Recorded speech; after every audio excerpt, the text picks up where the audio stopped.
Hello, good morning, good afternoon, or good evening, wherever you are on this beautiful planet of ours. Welcome to Sustainability in Your Ear. This is the podcast conversation about accelerating the transition to a sustainable carbon neutral society, and I'm your host, Mitch Ratcliffe. Thanks for joining the conversation today. We're going to be talking about waste, or rather, turning waste into something useful. Every week, millions of Americans dutifully sort their bottles, cans, and cardboard into blue bins, trusting that those materials will be recycled. And the reality is disappointing. As much as 80% of what we put in those bins is not recycled. The materials end up in landfills, incinerators, and sometimes it's shipped overseas. The recycling system leaves as much as $200 billion worth of recoverable materials unrecycled each year. And the problem isn't our intentions, it's the dated technology at material recovery facilities. That's MRFs. That's where recycling actually happens. These vast sorting operations are struggling with a labor crisis so severe that facilities often have to refill the same sorting job 5 times a year. The work is dangerous, with injury rates twice that of construction, and the pay isn't great.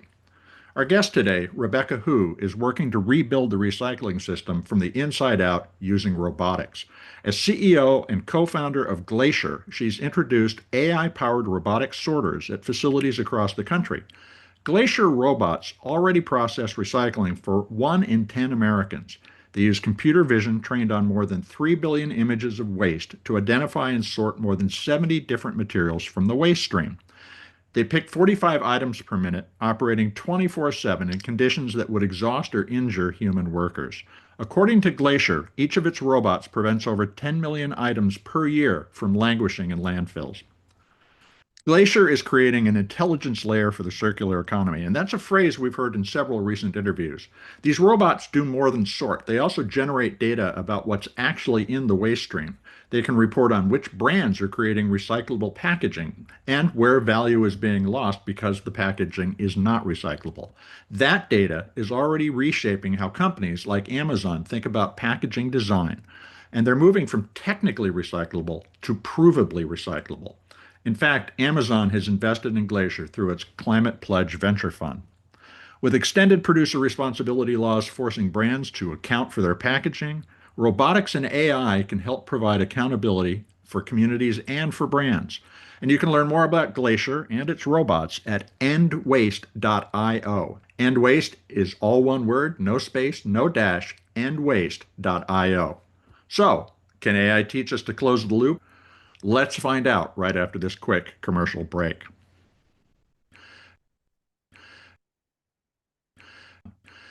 Welcome to the show, Rebecca. How you doing today? I'm doing fantastically excited to be here. Well, thank you for joining us. Glacier's doing a lot of interesting stuff, but your background is one of the reasons Glacier exists. And I'm curious, as a first generation American, you grew up with parents who told you had to wash and reuse things like margarine tubs rather than throwing them away. How did that experience shape your relationship to the idea of waste? Yeah, my upbringing definitely played a pivotal role in my relationship to waste. The way that my parents raised me was to really see the opportunity inherent in any given object rather than considering it as just something to be easily disposed of. And Mhm. so not only were we washing out margarine tubs to reuse as containers, old t-shirts that developed holes would end up becoming dish rags and so on Yeah. and so forth. And so when I juxtapose that philosophy, which really was our household philosophy from day one, with a lot of the wasteful behaviors I ended up seeing in the world as I grew older, it created this immense cognitive dissonance that at times can be distressing, but also really paved the way for me to see a huge opportunity to help all of society re-envision the things that it's currently discarding as waste into the value of the material that those things are made of and to find second lives and new uses for all of these types of materials. We talk about the fact that up to $200 billion in materials is just tossed every year. How would that change with the advent of computer vision and robotics in the sorting process? Yeah, the thesis behind Glacier is essentially that if you can find a way to financially align incentives, that's Mm. the best way to create change very rapidly in a capitalist society like ours. And recycling is a fantastic example of that. If you can find a way to generate value by recycling something and turning it into a new thing rather than just tossing it into a landfill for the rest of time, you've done something fundamentally good, not only for the planet, but also for many people's wallets. So the amazing thing that Glacier is capitalizing on is that technology, for the first time in history, has gotten robust enough and dynamic enough that we can actually apply things like computer vision, AI, and robotic automation to helping to better sort and clean up our recycling stream so that we can separate more materials more cost effectively and at a higher purity level so that they can be turned into more valuable materials again. And in doing so, we aim to fundamentally change the unit economics of recycling, make it really, really profitable for all of the operators and stakeholders involved. And in doing so, make that the sort of natural end of life for any piece of material that still has value. It'd really be something to be able to unleash that $200 billion in value, including for the new jobs and the roles in the community that that would support. But let's talk about those robots. We're not talking about humanoid robots. So can you explain the robot's role in the sorting system? How's it fit in? So, for those who are listening who maybe have never been to a materials recovery facility, also known as a MRF, what happens to your recycling after you toss it into your recycling bin is it gets taken to this MRF, essentially a large industrial manufacturing plant of sorts. It gets dumped onto a huge pile of commingled recycling, a lot of which is also trash, and then it gets shoveled into a series of sortation steps. So, imagine large piles of commingled waste and recycling going through conveyor belts. And then the goal of this MRF is to sort that commingled pile into beautiful bales of plastic, aluminum, cardboard, and so on. And all of those materials are then sold to end market manufacturers to be turned into new things. Now, in practice, the sortation process is incredibly effortful and not always that effective. Yeah. You can imagine the sorts of things that people are putting into their recycling bins are not the same pristine bottles and cans you buy at the grocery store. In fact, I often ask recycling operators when I visit them, what's the weirdest thing that you've seen coming through the line at your MRF? And I get crazy answers oftentimes, not only things like surfboards and microwaves and engine blocks, but also really hazardous things like hand grenades and Mhm. firearms and hypodermic needles and so on. And so that sortation process is extremely effortful, time consuming, and so on. The robots play an incredible role in the sorting process. First, we have our AI cameras. So they're taking constant footage of what's coming down that conveyor line at various parts of the sorting process. And that AI model can detect in real time this is an aluminum can, that's a cardboard box, and so on and so forth. We can do this both for good materials that you want to recover, as well as trash that you want to pull out of the stream to decontaminate what you're sorting. And not only is this data that we're collecting incredibly informative to a variety of operators in the circular economy, it also acts as the eyes and the brain of our robot. So that robot is sitting a little ways downstream on that conveyor belt. And based on the knowledge that it's being fed, it can actually move its arms to go pick up the valuable things or the contaminants and sort them into the right place. Um, at a high level, this sounds, fairly straightforward in concept.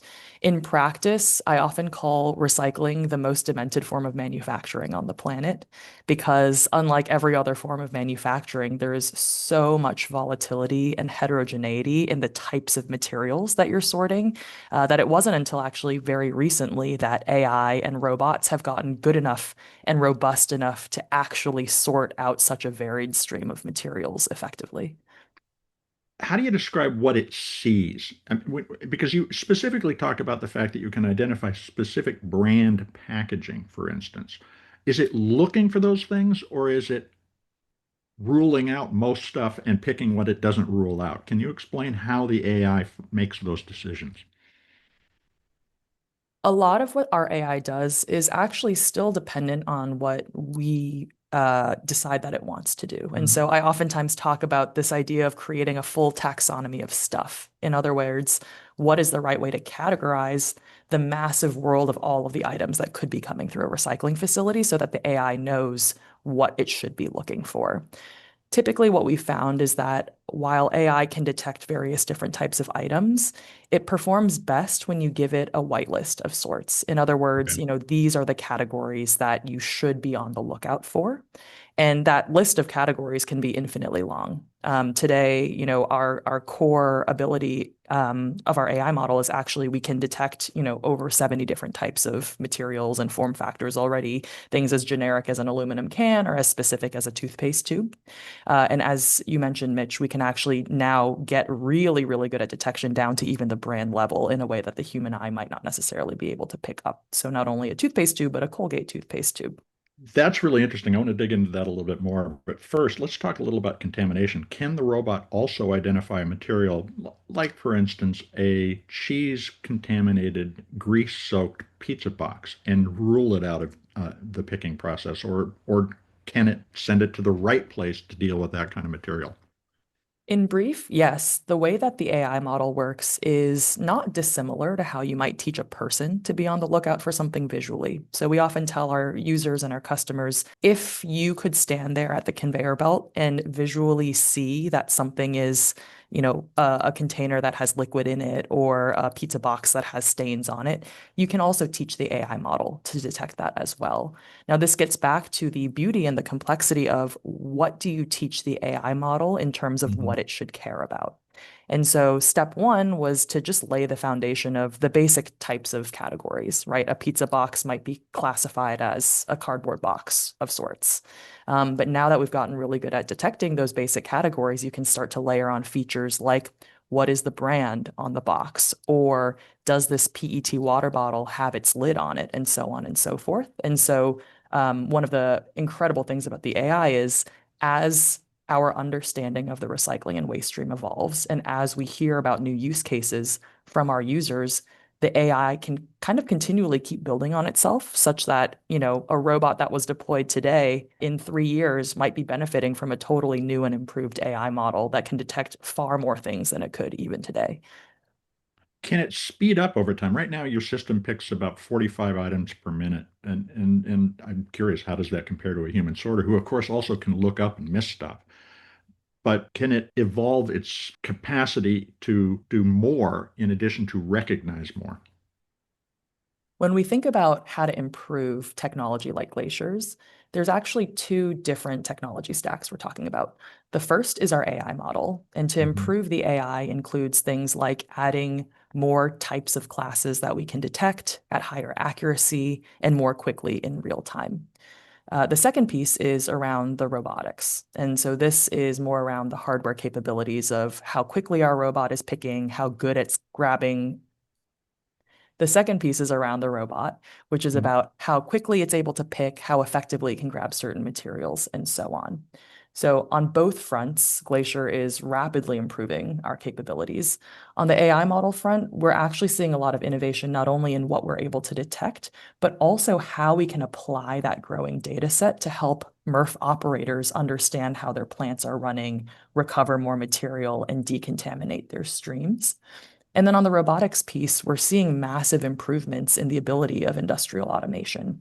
And so not only does that mean that we can get the arms to move faster through, hardware improvements, but also software improvements, like how do you Mhm. get more juice, so to speak, out of your motors to increase the pick speed on the arms. But also things like, what are the right end effectors, like the suction cup, for example, that can allow you to pick a wide variety of different materials. The type of cup or end effector you use to pick large pieces of cardboard might look very different than what you use to go after smaller items like plastic bottles. Yeah, the end effector, by the way, for our listeners, is the robot's hand, for lack That's of a right. better comparison. So I also understand that AMP Robotics, which is one of your competitors, has a faster pick time. But how do you pitch yourself versus other robotic options? It's important to understand that Glacier actually has a purpose-built recycling robot. And what I mean by that is compared to a lot of our sort of competitive set, which is oftentimes bought off the shelf robotic sorting units from companies Hmm. like ABB and Omron and Fanuc, these large manufacturers that make robots for warehouses and auto assembly plants and pharma manufacturing, all different use cases. In contrast to that, Glacier actually saw the need to essentially design a robot from scratch. And we don't win any brownie points just for designing a purpose-built robot. But the reason we did it is because when we came to market, we interviewed dozens of recycling facility operators on their opinions about other robots. And what we found is that, automation was something that they were eager to embrace, but that a lot of the solutions on the market were extremely expensive for the job they were doing. So we're talking about, a 5 to 7 year payback period for a robot that might only last 5 to 7 years. Yeah. These robots are really physically large, so let's say about 10 to 12 feet in length in a very space-constrained environment. And that size also adds to the price tag because that means that you're spending hundreds of thousands of dollars on retrofits to get that thing into your facility in the first place. In contrast, what Glacier has done is essentially built a robot of our own design, specifically oriented around delivering really excellent payback period for these facilities by picking a wide variety of items at very high efficacy with very low cost. And so we end up with a robot that is only designed to take up about the same amount of space as a person. It's about 3 feet wide. We install it in less than a day, so there's no downtime. And we typically do it with minimal retrofits. So you end up Well, with a the robot. downtime is the big, I was really impressed by that. I mean, less than a day in a market where a month of downtime to retrofit a waste picking line is standard is incredible. How did you do that? Yeah, I mean, one observation that we made in the early days is that actually the complexity of a lot of the off-the-shelf robots is in some ways over-engineered for what you need in Hmm. this use case. So what we did was we basically removed a lot of the moving parts on other off-the-shelf robots, and we ended up with a linear gantry system that essentially moves back and forth across the belt and up and down to pick up the item and deposit it in the right place. This gets you a robot that's significantly less expensive, so more affordable for these MRFs. And it allows you to focus on really doubling down on engineering the subsystems that need better reliability. So this is something that's unique to recycling robots in some ways. You're not, in a super clean environment handling uniform material. You have to deal with a wide variety of potentially really hazardous and damaging items and Yeah. build your system in a way to address that. One other nuance that a lot of our customers have started to understand as well is that metrics in isolation are not quite the right way to evaluate new technologies. So when you think about something like pick speed, intuitively, it makes sense that if something can pick at 80 picks per minute, that's better than 40 picks per minute. But the way that our users are starting to understand the technology is that it's not just increasing pick speed at all costs. It's actually much better to evaluate pick speed per dollar spent or pick speed per square foot that the technology is occupying in your facility. And when you think about Glacier's comparison to a lot of our competitors, we're actually able to deliver really, really favorable picks per minute per square foot or per dollar spent.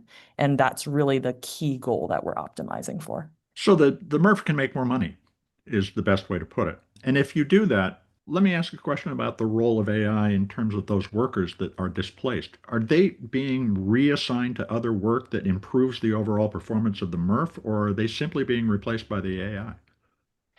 It's important to contextualize this technology against the backdrop of what's happening to labor in the industry. These robots that we're installing are doing these frontline sorting jobs, which is a Hmm. role that typically sees about 500% annual turnover. In other Yeah. words, if you're operating one of these MRFs, you have to hire 5 different people to fill that role over the course of a year. It is one of the worst jobs anybody can imagine. Absolutely. It's really, really intense, as you can imagine. It's certainly very dirty. And one thing people don't realize is that it's actually about twice the injury rate of construction Yeah. work, not only due to things like repetitive stress injuries and dealing with industrial equipment, but also the types of hazards that come through the waste stream. Now, what we saw was a chance for automation to not only fill this void, because if you cannot fill that sorting void, then as a MRF, you go out of business because you live or die by your ability to effectively sort that material stream. But on top of that, we've seen a huge amount of appetite to upskill the existing workforce such that the workers that are in these facilities have higher paying and more skilled jobs. As Glacier, one thing we're really proud of is every time we deploy our technology at a new facility, we actually do a comprehensive training and development program with the staff that work on site. It's our belief that while we're certainly there to help support our customers, we never want to get in the way of them being able to maintain the equipment with their own means. And so what we end up with is dozens of workers at this point that have become really, really skilled at interacting with, maintaining, troubleshooting, and even directly repairing cutting edge technology like ours.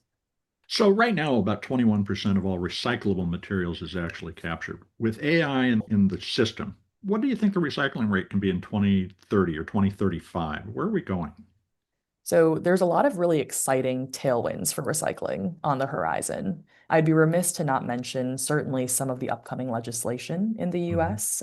There's something called Extended Producer Responsibility, or EPR. And the idea of those laws is that, all of the folks that are producing this packaging that needs to get disposed of should also have some skin in the game to fund the system that Mhm. recovers that material. These types of legislation are already in effect in several other countries like Europe and Canada. And I think we can look to the efficacy of that rollout for some sense of what it might do for recycling in the US. I think in certain areas of Europe, it's actually improved the recycling rate by, I believe, over 40 percentage points. And so it is possible to achieve massively improved recycling outcomes when you actually incentivize the creation of recyclable goods and fund a system to manage that well. However, I think legislation on its own is not enough. And this is where Glacier comes in. We want to build the data layer that helps regulators, producers, recyclers actually understand where all of their material is ending up and what is or isn't being recycled. We want to build the automation that can recover that material at much lower cost, which incentivizes the recovery of more material. And then finally, when you think about recycling as a manufacturing exercise, one thing that all manufacturers care about is the quality of their incoming feedstock. In other words, Yeah. how good is the stuff that you need to turn into new material? And in this case, that is the stuff we're throwing out. So what we're seeing is that the data we're collecting not only helps MRF operators run better facilities, we can actually help use those insights to instruct major brands and producers like Amazon, like Colgate-Palmolive, et cetera, on what designs are actually more or less recoverable so they can help increase the quality of the recycling stream. We've taken a deep dive into the trash so far, but I want to pick through a lot more when we come back. We're going to take a quick commercial break. Folks, stay tuned.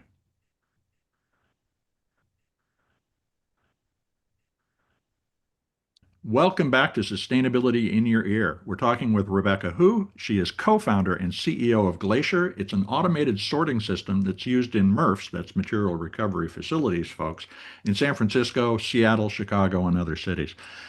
Rebecca, you raised the notion of EPR, extended producer responsibility, because the Glacier system can explicitly identify a brand. Is this potentially a part of how a company is going to provide accountability for its attempt to successfully recover its packaging and other materials from the waste stream? Is this the beginning of accountable EPR? It's still in the really early innings of EPR in the US, so Mhm. I'd have to be sort of reading the tea leaves to give you my prediction there. It's certainly something that the technology is capable of doing. So if we have the ability to recognize a plastic bottle, we can now recognize not only the brand of plastic bottle, but also even at the SKU level in some cases. What we're seeing with EPR right now is because we're in the early innings, before we can get to the brand level requirements, there's even just an understanding of what types of form factors and what material resins are being recycled or not effectively recycled. So that's where we're seeing most of the interest from both regulators and the brands that we work with. It might be things like what happens to PET bottles versus PET thermoforms? Where are cartons ending up? And so on and so forth. But as that starts to get cemented and we have this general understanding of what packaging formats are or are not widely recyclable, I think you will start to see specific producers and brands taking a vested interest in where their owned material is ending up. Let's talk a little more about Amazon because they have invested in Glacier and you're running a pilot program with them tracking packaging recyclability. What does that partnership look like in practice? And what are you learning about the gap between recyclable and actually recycled? So we have several projects going with Amazon, and I do commend them for being, good stewards of the packaging stream that they're putting out into the world. One of the most interesting projects we've done with them is to actually help them understand the ability of AI to trace materials like bio-based Mhm. plastics in the waste and recycling stream. And, this is pretty experimental stuff. The insights from this project may inform the nature of packaging designs many years out. But what I loved about this project is that we worked in collaboration with an Amazon packaging design team, as well as one of our MRF operator partners. So, sort of this three-legged stool of sorts to say, can we train Glacier's AI to detect these specific bio-based plastic materials as part of the regular recycling stream? Hmm. And furthermore, can we teach our robot to effectively recover that material? Now, what we're trying to validate is if this type of material were to make it onto the mass market, what does the recycling pathway actually look like for that material? It's one thing to say, hooray, we've technically designed something that Yeah. can be recycled. It's another to validate in the real world, is that stuff actually going to be able to get recycled? Well, a lot of that is a matter of getting it to the right processor with the right level of contamination for it to be viable to do it, to do the process economically. Are you finding that the way that these organizations are thinking about their packaging is changing to reflect their ability to track it throughout its life cycle? Is that changing the way they think about their material and potentially connecting them to the customer in a different way? In fact, I recently talked with Tom Zaki, the CEO of TerraCycle, and he said packaging systems should be part of the customer service experience, not part of the waste management system. And does that mean, for instance, that Amazon's going to start collecting its boxes from the front porch and the other material that they use to package stuff in the future? Can we get that circular? Yeah, I mean, I'd say, never say never, certainly. But one of Mhm. the things that I've learned over my years of building Glacier, and one of the reasons I love the industry we work in, is because unlike a lot of other sustainability or climate initiatives, I wouldn't necessarily call what we're doing extreme moonshot technology, right? One Mhm. of the things that's beautiful about recycling is in a landscape where we're all fighting the race against time to reverse the effects of climate change or at least slow it down, the infrastructure for handling waste and recycling already exists. Yeah. Is it, perfectly effective? Maybe not, but I think that there's much more that we can do to piggyback off of the existing system. And I would say that, in a world where Amazon or another specific producer is responsible for handling their own waste, you ultimately end up with potentially an extremely fragmented waste experience, right? Because as a household, you're buying dozens of different types of materials from Yeah. dozens of different manufacturers. Now, what I have seen effective is essentially a cross-industry coalition approach, right? And so if you can get several producers or brands to sort of funnel their funds and their brain power into helping create a system in collaboration with a lot of the existing waste and recycling operators, I think that's where a lot of the magic really happens. Well, they've always treated that as an externality, something someone else takes care of. Do you see this being integrated into their entire supply chain and product lifecycle planning? Absolutely. One of the biggest points of optimism for me on the horizon is that even in the 6 years that we've been building Glacier, we've seen a lot of the attitudes change from viewing end of life of packaging as an externality to understanding that brands and producers can actually take this first of a kind data on recycling from Glacier and turn it into insights that help drive how they design their packaging to be managed and what they can do to educate consumers on how to dispose of that material. I can give you an example of this. Hmm. So when we are working with someone like Amazon on their bio-based packaging detection, one thing I loved about this project is that unlike many of our projects where there's sort of a success metric you're trying to hit, right? Maybe we want our AI model to be X% accurate at detecting these materials. We in Amazon actually turned that on its head and said, we're going to test a variety of different types of packaging. And we want to treat the AI model training exercise as an experiment to show us what design features make it easier or harder for AI to detect this in the waste stream. And so, off the backs of those learnings, we've actually presented at a variety of industry conferences with Amazon about how other packaging producers can weave these design factors into their packaging to create stuff that is ultimately more detectable and therefore more recoverable. When you're talking with a MRF operator now and they're considering your robots, do they see this as a business extension, not simply a way of changing the economics of what they currently do? Is there new revenue opportunities in being able to output better, sorted, and cleaner material? Absolutely. There's many different ways that a MRF operator can benefit, financially and operationally from installing Glacier's equipment. The robot itself offers direct benefits in the form of the ability to kind of supplement your existing and dwindling labor force, recover more materials so that you're making more money by selling those commodities, as well as decreasing how much you're paying to send your waste output to landfill, and also selling higher value commodities because you're producing higher value goods. The other pillar that is new and extremely exciting is helping MRF operators understand what they can be doing with the data that we're returning to them about their operations.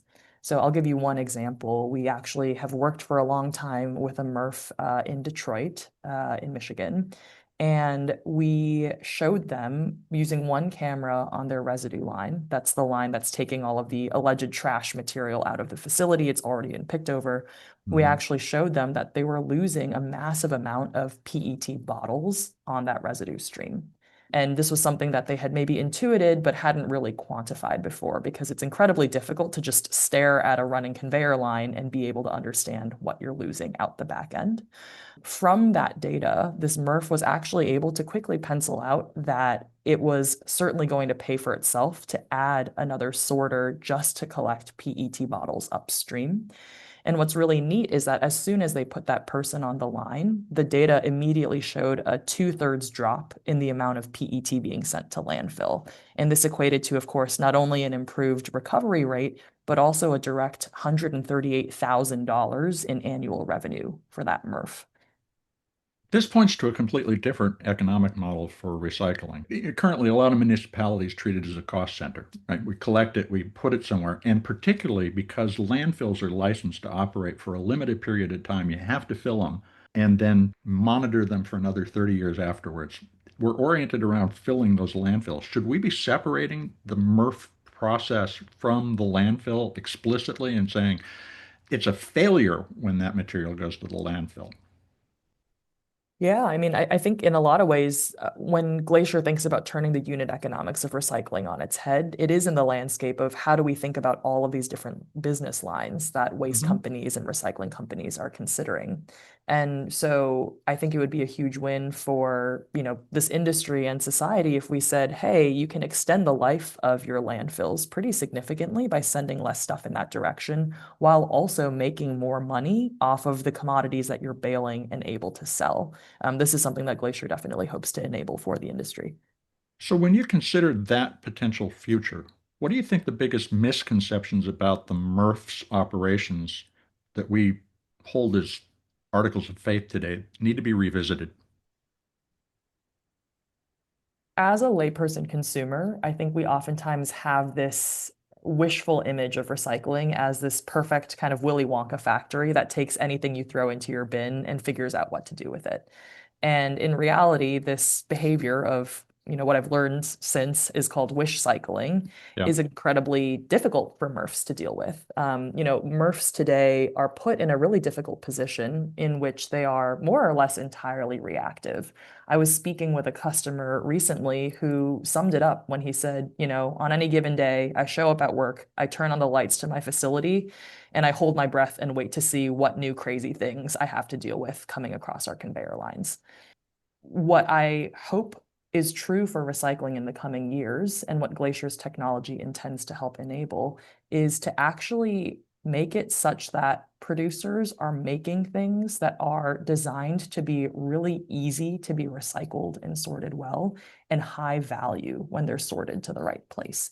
And if that's the case, then you can actually help recycling facility operators take control of what is in their recycling stream and build a more consistent and reliable business out of it, versus today being kind of at the whims of whatever new packaging happens to hit the market, even though it may not necessarily have an end use case. So we can be very intentional about tracking materials through the entire process from production through end of use. And we've had GS1 on, and they have a new barcode that could do it at the unit level. So we know it's not just a milk carton, it's that specific milk carton, and it was sold here and it ended up in this MRF here. We can rethink our entire economy with that kind of line of sight into what's going on with materials. How do you think, say, 10 years from now, success will change the shape of the recycling system and Glacier's business?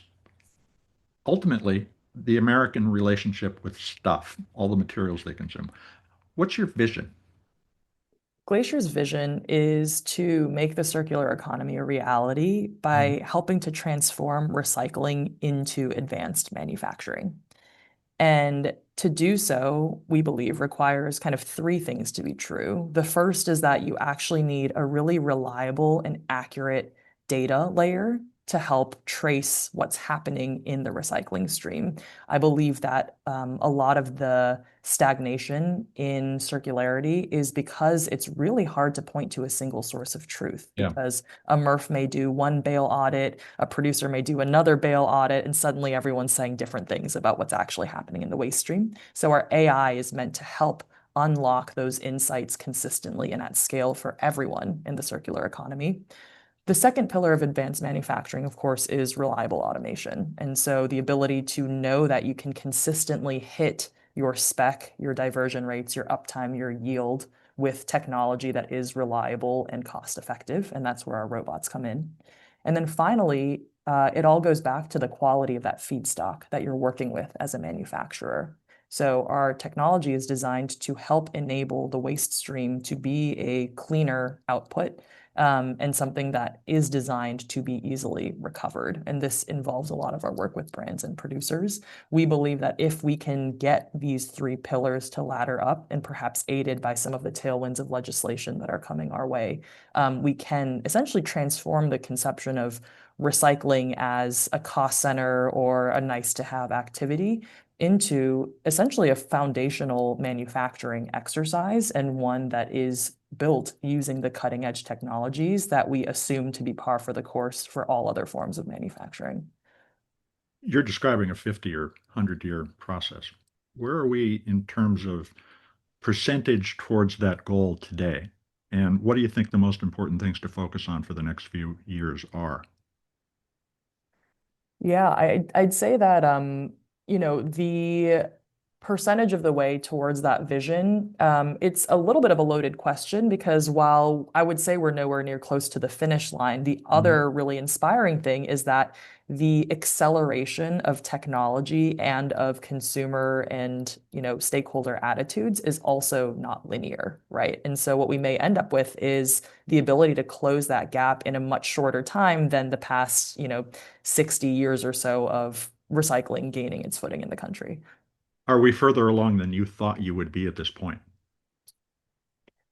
In some respects, yes. In other respects, no. I think that one thing that gives me a lot of hope is, even in the, 6 fairly short years that we've been building Glacier, we've seen pretty close to a 180 on what this data can do for the industry. I Mhm. remember, back when we were starting Glacier, we always have said we don't consider ourselves a robotics company. We consider ourselves a company that uses technology to find ways to help end waste. But when I spoke with a MRF operator, and tried to explain to him, hey, we can put this vision system on your line and it'll help you learn in real time how your composition's looking, what your throughput looks like, how you're recovering materials. And he told me point blank, I would never pay you to tell me what I already know about my waste. And that moment I was like, okay, I'm not going to convince this person in the course of one conversation that he doesn't know everything about his waste already. But over the past few years, we have seen, I think, a huge groundswell of support for this type of data and this type of visibility as operators understand what it could really do to benefit their businesses. And so a lot of our expected impact on recycling is not just our ability to put out reliable, impactful technology, but it really needs to be accompanied by supportive attitudes and embrace of this innovation from the folks that need to use it. There's a lot more for this story coming in the future. I'd love to keep in touch, but how can folks track what Glacier's doing along the way? The best way to keep in touch with us is certainly to follow us on LinkedIn. So you can Mhm. follow Glacier directly, or you can also follow me at Rebecca Hu-Thrams. That's Hu-Thrams. And then if you go to our website, it's endwaste.io, and you can also sign up for our mailing list there. Rebecca, thanks so much for your time today. It's been a pleasure. Thank you, Mitch.